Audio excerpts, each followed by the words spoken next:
My name is Frank Fan. I'm part of the solution architect from AWS. Before I talk about today's content, I'd like to share with you a story from Joe. Joe is an infrastructure manager look after a large virtualization platform for a large organization.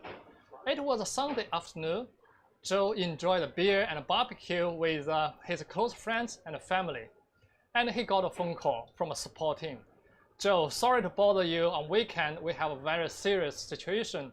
The water pipe just bursted in data center, and we lost power and we lost connectivity to all our racks there. What would you do if in a similar situation as Joe? The first idea Joe come up is, I have DR. I have the DR plan locked in my cabinet in my office. But wait a second. When was the last time you test your DR plan? It was 12 months ago. Joe have no confidence it's going to work. And only option he left is finger crossed. Monday morning, he rushed to the office and the CEO asked him, Joe, I heard you got a notification 12 hours ago. What have you done since then? Joe have no word. Let's see why it's a challenge for lots of organizations about DR. In Joe's scenario, basically, I would like to say it's just because the DR plan it's quite complicated, and in some organizations you just don't know where to start with. Today's talk, I want to share with you some framework and ideas, and also some technology to help you come up with DR plan, and also you have some solution to help you. Let's start with the approach I called ISP. I stand for impact. You need to analyze business impact with your application owners and challenge them what's your RTO and RPO. RPO is recovery point objective, which means how much data you can afford to lose during that interval. And RTO means your recovery time objective and how quickly you want to restore your service since the disruption. Once you get agreement with your business owner, and then you should come up with strategy. There's no one size fits all. Perhaps you have multiple strategies to meet different requirements. And last but not least, you need to have plan. It's not a once-off task. You need to have the plan regularly updated to keep track of the progress of your business requirement, and it's a living document. It's ISP. All right, assuming we already have that requirement, where should we do? Now I'm going to share with you some 4 different approaches to help you to start with. If you look at this bar in the left-hand side, this is a active, which means you have 2 environments up running all the time, and it meets the best RTO and RPO, but it's also the most expensive one.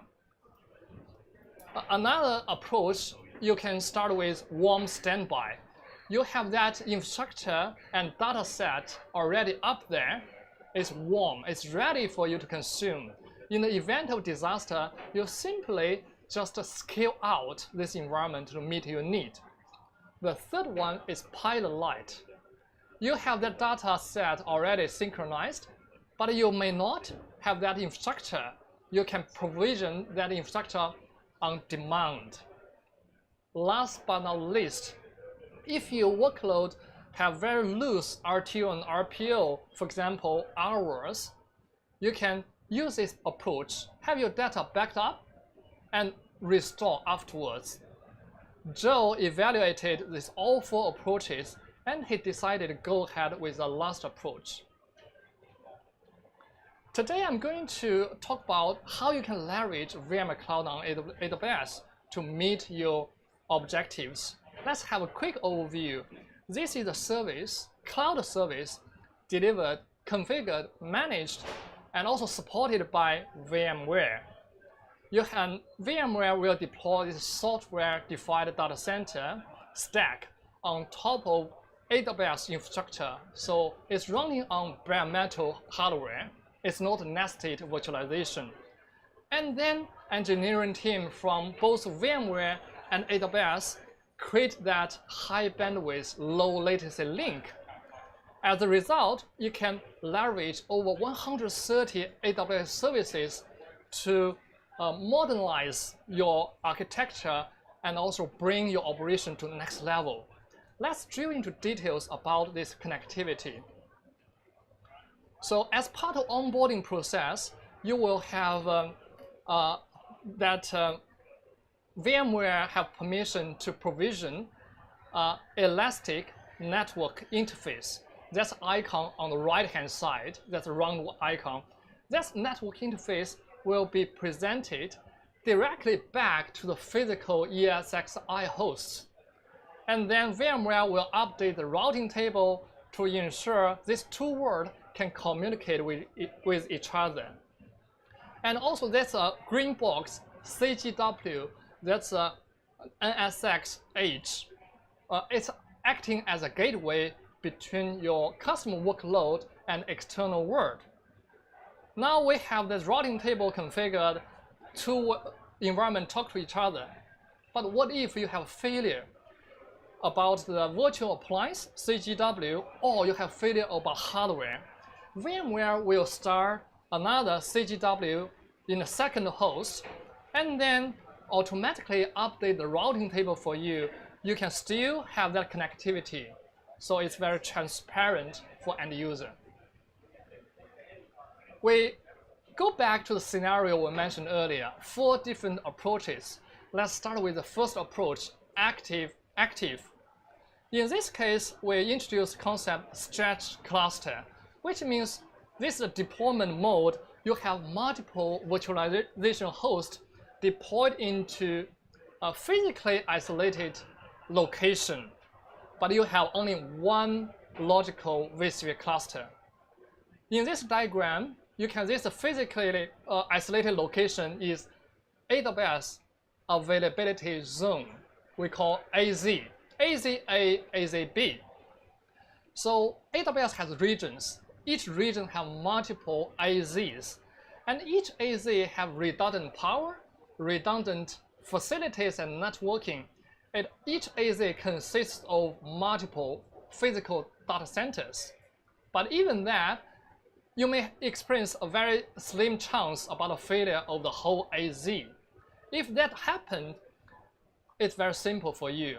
VMware HA event will kick in and then start that workload on the alternative AZ, which is AZB on the right-hand side. And this is fully transparent for user because we all know how HA works and no human intervention.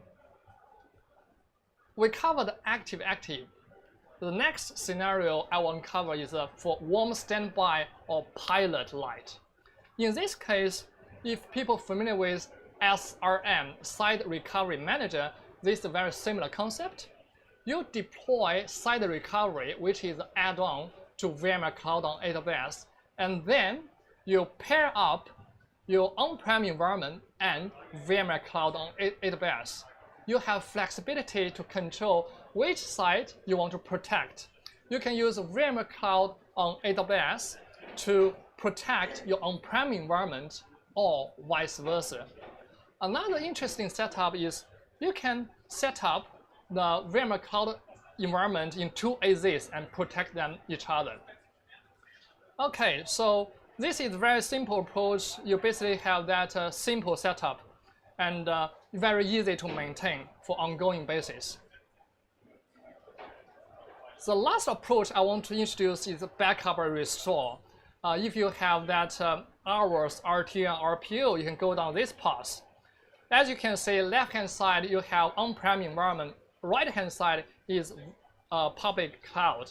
Step 1, you need to have data backed up.